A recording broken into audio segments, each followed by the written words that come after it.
ఓం శ్రీ మాత్రాయ నమః. ఈరోజు నవరాత్రుల్లో వారాహి నవరాత్రిలో ఆరో రోజండి.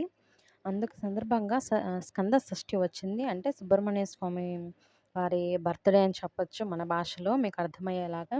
ఈరోజు నేను వారాహి అమ్మవారు పంచమి రోజు అంటే ఐదవ రోజు అన్నదానం చేద్దాం అనుకున్నానండి. కానీ కుదరలేదు. అమ్మ తన కొడుకు పుట్టినరోజు రోజు అన్నదానం చేస్తే మంచిదనుకుందో ఏమో తెలీదు. ఆమె అనుగ్రహం లేనిదే మనం ఏం చేయలేము. అమ్మే అన్నీ చూసుకుంటదండి. అందుకే ఈరోజు సుబ్రహ్మణ్య షష్ఠి సందర్భంగా నేను ఆయన కోసం స్వామి కోసం స్వామివారికి ఎంతో ఇష్టమైన అరటిపళ్ళతో పంచామృతం, అలాగే చాక్లెట్లు, నువ్వులుండ, పులిహోర అలాగే వడపప్పు స్వామికి చాలా ప్రీతికరం. అరటిపండు అంటే మహా ప్రీతికరం అండి. చాలా ఇష్టం స్వామికి. అదొక్కటి పెట్టుకున్నా చాలు. ఎవరి శక్తిని బట్టి వాళ్ళకి. నేనదే పెడతానని చెప్పడం లేదు. మీకు శక్తి కొద్దీ మీరు పెట్టుకోవచ్చు. ఒక చాక్లెట్ పెట్టుకున్నా స్వామి చాలా ఆనందిస్తాడు. నేను పానకం అలాగే చేశాను. బెల్లపు పానకం అన్నా స్వామికి ఇష్టమండి. చల్లగా పెట్టాలి ఏదైనా స్వామికి. పాలు పెట్టొచ్చు. అలాగే గోరువెచ్చనైన పాలు పర్వాలేదు అనుకోవద్దు. చల్లటి పాలే పెట్టండి. గోరువెచ్చగా కూడా వద్దు. వేడొద్దు. అస్సలే వద్దు. స్వామి తినలేడు. అంటే స్వామికి నచ్చదండి. చల్లగానే తింటాడు.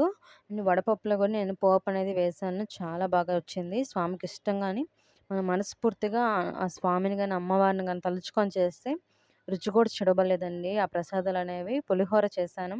అమ్మవారికి ఎన్ని రకాలుంటే అన్ని రకాల పులిహోరలు చేయొచ్చు. చాలా ఇష్టం. ఇంకోటి నువ్వుల రైస్. అంటే సుబ్రహ్మణ్య స్వామికి మనం వివాహం కోసం గానీ, సంతానం కోసం గానీ, ఎప్పుడైనా రాహుకేతు పూజ చేసుకున్నప్పుడు గానీ, శనీశ్వర పూజ చేసినప్పుడు కానీ, మీరు ఎక్కువగా చూసినట్లయితే సుబ్రహ్మణ్యం స్వామికి ఎక్కువగా నువ్వుల రైస్ అనేది, నువ్వులన్నం కాళహస్తిలో కూడా ఇస్తారు. మీరు గమనించారో లేదో నువ్వులుండ కూడా తినొచ్చు. అలాగా పంచిపెట్టాలండి. సో, అందుకే నేను ఈరోజు బడిలో పిల్లలుంటారు గదా! ఒక 30, 40 మెంబర్స్ ఉంటారు. వాళ్ళందరికీ పెడదామని అనుకున్నాను. నిన్న కుదరలేదు పంచమి రోజు. ఈరోజు అమ్మ చిన్న కొడుకైన సుబ్రహ్మణ్య స్వామి అంటే అమ్మని ఎందుకంటున్నానంటే, అమ్మ అనేది లోకమంతటి అమ్మే. ఆమె అమ్మ శివుని యొక్క పరాశక్తిలోంచి ఉద్భవించిన అమ్మ.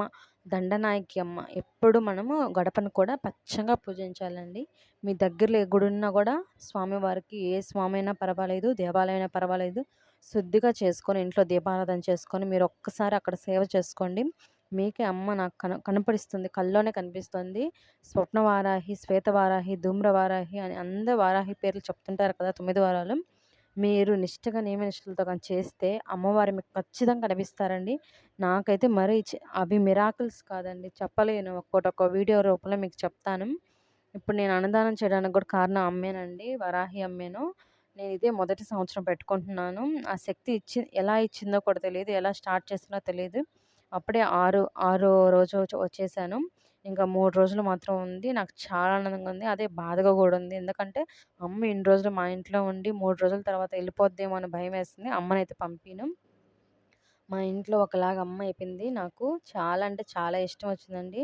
ప్రతి సంవత్సరం ఇలాగ అమ్మకు పూజ చేసుకొని, నాకు 10 మందికి అన్నదానం చేసే శక్తినివ్వాలని కోరుకుంటున్నాను. ఈరోజు చిన్న పిల్లలతో స్టార్ట్ చేశాను వరాహమ్మ పేరుతో.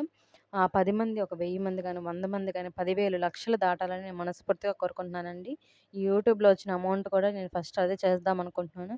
ఫస్ట్ ఒక ఛానల్ పెట్టాను. అది టెక్నికల్ ఇష్యూ వల్ల డిలీట్ అయింది. ఇప్పుడు మళ్ళీ అమ్మవారి తరపున పెడుతున్నాను. థ్యాంక్ యూ సో మచ్ అండి. Please subscribe my channel and watch my channel.